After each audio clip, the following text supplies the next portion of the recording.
دوای بڕیارەکەی وەزارەتی ناوخۆی حکوومەتی هەرێمی کوردستان بۆ گۆڕینی ژمارەی ئەو هەموو ئۆتۆمبیلانەی بێ تابلۆ و تابلۆی ژمارەی دەرەچی و ئۆتۆمبیلی بێناونیشان و بێ زانیارین تابلۆی هەمیشەیان پێ بدرێت. بەڵام کەمترین کەس بەدەنگ بڕیارەکەوە چوونە لەگەڵەوەی بەپێی ئامارەکانیش ئێستا لە هەرێمی کوردستان زیاتر لە 45,000 ئۆتۆمبیل ئەو بڕیارە دەیانگرێتەوە کە هەمیشە بوونەتە کێشە بۆ پۆلیسی هاتوچۆ بە تیژڕۆیشتنیان لە ڕێگاوبانە سەرەکیەکان و هاوکات وەستانیان لە شوێن قەدەغەکراوەکان لەسەر شەقام و ڕێگا گشتیەکان.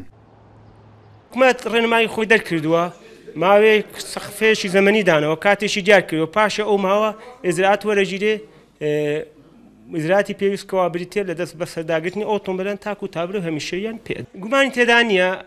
ئەمە حەسمان بەوە کردووە کە هاوڵاتیان بەبیر ئەم بڕیارەوە نەچوونەوە کەمترین حاڵەت هەنەکەوە سەردان بکەن بچن ئۆتۆمبیلەکانیان تۆمار بکەن و تابلۆ هەمیشەی وەربگرن.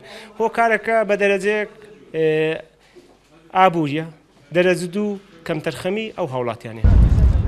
لەگەڵەوەی شوفێران ئەو هەنگاوەی حکوومەتی هەرێم بە باش دەزانن بە ئاراستەی چاکسازی و کۆنتڕۆڵکردنی زیاتری لایەنی ئەمنی لە هەرێمی کوردستان لە هەمان کات پێیان وایە پێویست بوو حکوومەت لەو بڕیارە ڕەچاوی باری دارایی خەڵکی کوردستانی بکردایە بە دیاریکردنی ئەو هەموو پێبژاردن و باج و ڕسوماتانەی هەن لە توانای هاوڵاتیان نییە کە ئێستا قەیرانی دارایی کاریگەری زۆری کردوتە سەرژیان و گوزەرانی هاوڵاتیان بەگشتی.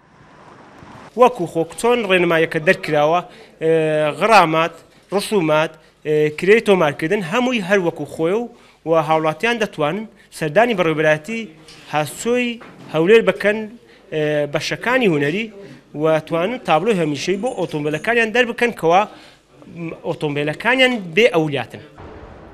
تا ئێستا ڕۆژانە لە هەرێمی کوردستان ئۆتۆمبیلی ژمارە دەرەچی هاوردە دەکرێت وێڕای ئەوەی ئەو ژمارە زۆرەی ئۆتۆمبیلەی هەن و تۆمار نەکراوێن هاوکاتە ئۆتۆمبیلانەی بێ تابلۆ و ناونیشانن کە هیچ یاسایەکی هاتوچۆ نایانگرێتەوە و گوێنەدانیان بە یاساکانی هاتوچۆ کاریگەری زۆری کردوتە سەرڕێخستنی کاری ڕۆژانەی پۆلیسی هاتوچۆ لە شار و شارۆچکەکانی هەرێمی کوردستان.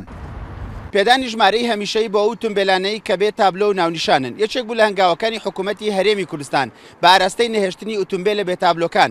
بەڵام لە ئێستادا شوفێران پێیان وایە بەو بارەی کە حکوومەت بۆی دیاری کردوون ناتوانن لە ئێستادا کە قەیرانی دارایی هەیە ژمارەکانیان بگۆڕن.